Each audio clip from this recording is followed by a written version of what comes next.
L'organisation des JO, effectivement, peut sembler être une aubaine pour les villes organisatrices, puisqu'elles vont être sous le coup des projecteurs et donc attirer bien évidemment les touristes pour des motifs quand même très spécifiques, puisque ce sont les touristes sportifs.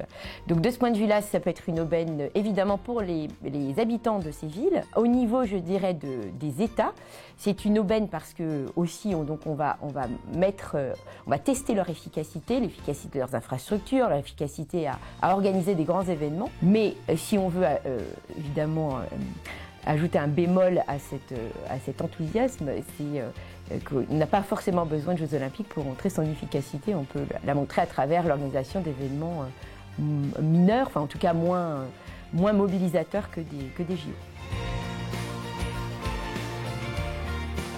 On a constaté à travers toutes les études économiques en fait, qui ont été menées sur les JO que finalement les coûts effectifs dépassaient largement les coûts anticipés et de beaucoup. Donc dans certains cas c'était un peu catastrophique puisque ça a pu aller jusqu'à un dépassement de 9 fois le budget initial. Donc cette malédiction des vainqueurs, c'est qu'effectivement lorsque on postule pour remporter les JO, on a une espèce d'incitation un peu à sous-estimer le coût puisque le coût fait partie des critères de sélection pour être retenu comme ville organisatrice.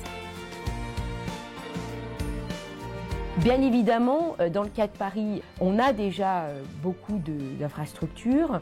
On a des projets par ailleurs de refaire Roland-Garros. On a le projet du Grand Paris. Et les seules infrastructures nouvelles seraient la piscine, mais là aussi il y a un besoin, et le fameux village olympique. Mais le village olympique, a priori, est toujours conçu avec l'idée de le convertir ensuite. Donc de ce point de vue-là, effectivement, Paris peut sembler une candidature raisonnable, avec peut-être finalement des coûts qui ne seront pas trop sous-estimés.